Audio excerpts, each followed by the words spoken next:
Hi dear students, electrostatics രണ്ടാമത്തെ chapter electric potential and capacitance.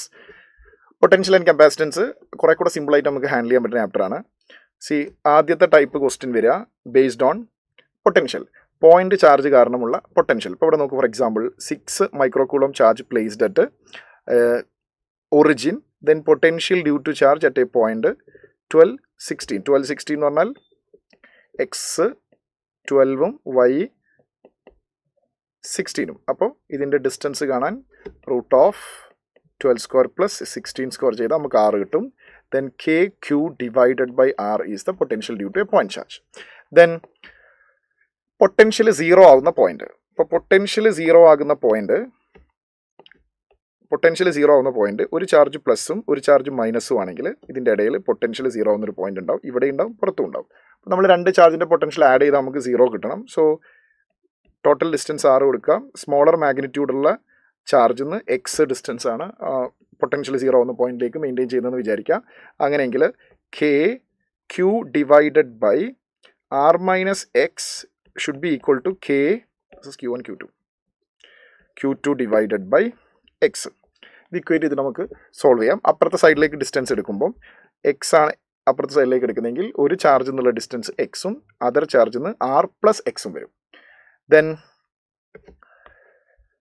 Combination of redistribution of charge അല്ലെങ്കിൽ combination of smaller spheres, ചെറിയ സ്ഫിയറുകൾ, charged sphere combine ചെയ്തിട്ട് വലിയ sphere ആവുന്ന സമയത്ത് വലിയ സ്ഫിയറിലെ charge n times of q, വലിയ സ്ഫിയറിൻ്റെ capacitance n raise to 1/3 c, potential raise to 2/3 v, potential energy raise to 5/3, that means n raise to 5/3 u. നോക്കി വെക്കണം, വളരെ ഇമ്പോർട്ടൻ്റ് ആണ്.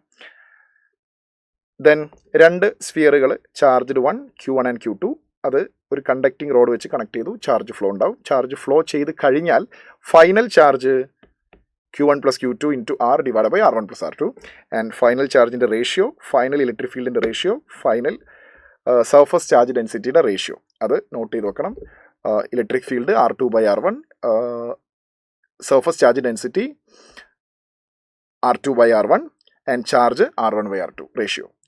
Potential energy of a system of charge. ഇപ്പോൾ ഒത്തിരി charge, for example ഇവിടെ identical charge minus Q ഒരു ക്യൂബിൻ്റെ ഓരോ കോർണറിൽ വെച്ചിട്ടുണ്ട്, 8 കോർണർ ഉണ്ട്. Then the electric potential energy of a charge plus Q which is place at the centre of the cube. അപ്പം 8 കോർണർ ഉണ്ട്. അപ്പോൾ 8 കോർണറും സെൻറ്ററിലെ ചാർജ് നമ്മൾ പേരുണ്ടാക്കും. So 8 into 1/4π epsilon 0 q square divided by, ക്യൂബിൻ്റെ ഡയഗണൽ റൂട്ട് 3a ആണ്. അപ്പോൾ അതിൻ്റെ half root 3a divided by 2. ഈ 2ഉം 4ഉം കട്ട് ചെയ്ത് അവിടെ ഒരു 2 വരും. 2ഉം 8ഉം കട്ട് ചെയ്യാം. 2ഉം 8ഉം കട്ട് ചെയ്താൽ മുകളിൽ 4 വരും. So 4 Q square divided by pi epsilon 0. Negative വരും, ബിക്കോസ് ഒരു ചാർജ് പ്ലസ് ഒരു ചാർജ് മൈനസും ആണ്. ഈ രൂപത്തിൽ നമുക്ക് potential energy of a system കാണാം. ഒരു സിസ്റ്റത്തിൻ്റെ പൊട്ടൻഷ്യൽ എനർജി ചേഞ്ച് ചെയ്താൽ ആ ചേഞ്ച് ചെയ്യാൻ പൊട്ടൻഷ്യൽ എനർജി ചേഞ്ച് ചെയ്തു, there is an initial potential energy, final potential energy. So difference U2 minus U1 is delta U, change in potential energy. ആ change in potential energy ആണ് work done to rearrange the system. For example, ഇപ്പോൾ നമുക്ക് ഇങ്ങനൊരു system തന്നു, 3 charge separated by a distance ഈക്വലായിട്ട് triangle പോലെ Q. അപ്പം 3 പേരുണ്ടാക്കും, K Q square by R. ഇതാണ് പൊട്ടൻഷ്യൽ എനർജി. ഈ സിസ്റ്റം ഇങ്ങനെ ഒരു സ്ക്വയർ ആക്കി, വലിയ ട്രയാങ്കിൾ ആക്കി മാറ്റി, അല്ലെങ്കിൽ ഒരു സ്ക്വയർ ആക്കി മാറ്റി ഓഫ് R ഡിസ്റ്റൻസ്. അപ്പം ഒരു ചാർജും കൂടെ അവിടെ എക്സ്ട്രാ വന്നു. അപ്പോൾ ഇവിടെ 1 2 3 4 5 6 പേരുണ്ടാവും. അപ്പോൾ 4K Q square by R plus 2K Q square divided by diagonal will be root 2R. ഇതാണ് ഇനീഷ്യൽ, ഇതാണ് ഫൈനൽ. ഇത് രണ്ടും നമ്മൾ ഡിഫറൻസ് എടുത്താൽ you will get work done to rearrange the system. Then electric ഫീൽഡും ഇലക്ട്രിക് പൊട്ടൻഷ്യലും തമ്മിലുള്ള relation, electric field is equal to negative of potential gradient, work done to rearrange. നേരത്തെ പറഞ്ഞ പോലെ റീഅറേഞ്ച് ചെയ്യുന്ന ഒരു ടൈപ്പ് ഓഫ് ക്വസ്റ്റൻ ആണ്. നമുക്ക് ഐഡൻറ്റിക്കൽ ചാർജ് അസംബ്ലി 3 ചാർജ് ഉണ്ട്, Q. ഇൻഫിനിറ്റിയിൽ നിന്ന് ഈ ഒരു ഫോർമിലേക്ക് അതിനെ എത്തിക്കാൻ എത്ര വർക്ക് ചെയ്യണം എന്നാണ് ചോദിച്ചത്. ഇൻഫിനിറ്റിയിലാണ് ഈ ചാർജുകളൊക്കെ എങ്കിൽ അതിൻ്റെ പൊട്ടൻഷ്യൽ എനർജി 0 ആണ്. ഇപ്പം അതിൻ്റെ പൊട്ടൻഷ്യൽ എനർജി മൈനസ് ഓഫ് ഇവർ തമ്മിൽ KQ ബൈ R, ഇവർ തമ്മിലും KQ by R and this 2 KQ by 2R. So k q, 2 types of k q square by r plus minus k q square by 2r. So just 2 by 2 കൊണ്ട് multiply ചെയ്താൽ നമുക്ക് ഇവിടെ 4ഉം ഇവിടെ 1. അപ്പോൾ 5k q square by 2r. So 1 by 4 epsilon 0 കൂടെ വരുമ്പം താഴെ 8r വരും. So that is option 2. Difference എടുത്താൽ ഇനീഷ്യൽ 0 ആണല്ലോ. So work done is equal to change in potential energy. Capacitance.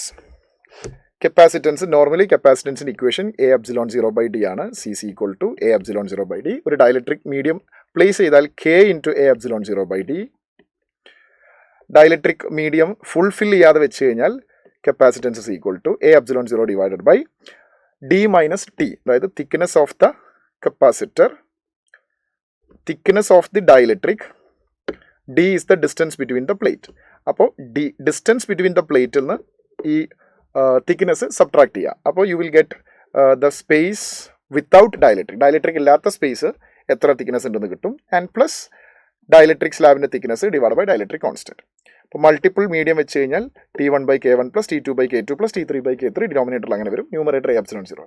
Then വളരെ പ്രധാനപ്പെട്ട ഒരു ഏരിയ ആണ്, ഒരു കപ്പാസിറ്ററിൽ എന്തെങ്കിലും ഒരു ചേഞ്ച് വരുത്തുന്ന സമയത്ത് ഇപ്പോൾ കപ്പാസിറ്ററിൻ്റെ energy stored in a capacitor 2 equation ഉണ്ട്. ഹാഫ് CV സ്ക്വയർ ഉണ്ട്, Q square divided by 2C ഉണ്ട്. ഇതിൽ ഏത് ഇക്വേഷൻ യൂസ് ചെയ്യണം? അപ്പോൾ അത് depends upon battery remains connected ആണോ അല്ലയോ എന്നുള്ളത്. അപ്പോൾ കപ്പാസിറ്ററിന് എന്ത് ചേഞ്ച് നടത്തുന്നതും ബാറ്ററി ഊരാതെയാണ് ആ ചേഞ്ച് നടത്തുന്നതെങ്കിൽ, ബാറ്ററി റിമൈൻസ് കണക്റ്റഡ് ആണെങ്കിൽ അവിടെ ചാർജ് പൊട്ടൻഷ്യലി കോൺസ്റ്റൻ്റ് ആയിരിക്കും. സോ V constant ആകുമ്പോൾ capacitance is equal to C is equal to Q by V and Q is equal to CV. Okay, അപ്പോൾ ബാറ്ററി റിമൈൻസ് കണക്റ്റഡ് ആണെങ്കിൽ voltage same ആണ്, constant ആണ്. എന്നിട്ട് നമ്മൾ കപ്പാസിറ്റൻസ് കൂട്ടി, capacitance dielectric place ചെയ്ത് capacitance കൂട്ടുക, അല്ലെങ്കിൽ വേറെ ഏതെങ്കിലും രീതിയിൽ കപ്പാസിറ്റൻസ് കൂട്ടിയാൽ, ഇപ്പോൾ ഡയലക്ട്രിക് ആണ് ഇൻസേർട്ട് ചെയ്തെങ്കിൽ capacitance equal to K times of C ആവും, charge dielectric constant times of initial charge Q ആവും, വോൾട്ടേജ് മാറില്ല, ഇലക്ട്രിക് ഫീൽഡ് മാറില്ല, potential energy K times of U ആവും. K is the dielectric constant. Battery remove ചെയ്തിട്ടാണ് ഇതൊക്കെ ചെയ്യുന്നതെങ്കിൽ battery remove ചെയ്താൽ further charge കൂടുകയോ കുറയത്തുമില്ല. സോ ചാർജ് കോൺസ്റ്റന്റ് ആയിരിക്കും. So final charge equal to same as initial, Q dash equal to Q. Capacitance K times കൂടും, potentially K times കുറയും, electric field K times കുറയും, പൊട്ടൻഷ്യൽ എനർജിയും K times കുറയും. Okay, then next energy redistribution. അവിടെ ഒരു capacitor fully charge ചെയ്തു, അതിൽ fill ചെയ്ത് വെച്ച charge Q is equal to C1V. ഇതിനെ മറ്റൊരു കപ്പാസിറ്ററായിട്ട് ഷെയർ ചെയ്തു, മറ്റൊരു കപ്പാസിറ്ററായിട്ട് കണക്ട് ചെയ്തു, അതിലുള്ള charge Q1 and this is Q2. Q2 is equal to C2V2, ഇത് V1. അപ്പോൾ ചാർജ് ഫ്ലോ ഉണ്ടാവും until their potential becomes same. അപ്പോൾ അവരുടെ പൊട്ടൻഷ്യൽ സെയിം ആയി കഴിഞ്ഞാൽ കോമൺ പൊട്ടൻഷ്യൽ അച്ചീവ് ചെയ്താൽ that common potential is equal to C1V1 plus C2V2 divided by C1 plus C2. ഇത് വെച്ചിട്ട് നമുക്ക് redistribution of energy find out ചെയ്യാം. And then combination of capacitor series കോമ്പിനേഷനിൽ effective 1/C equal to 1/C1 plus 1/C2, parallel C1 plus C2 ഇങ്ങനെയാണ് effective കപ്പാസിറ്റൻസിന് equation വരുന്നത്. So that's the electric potential capacitance. Thank you so much. Bye and all the best.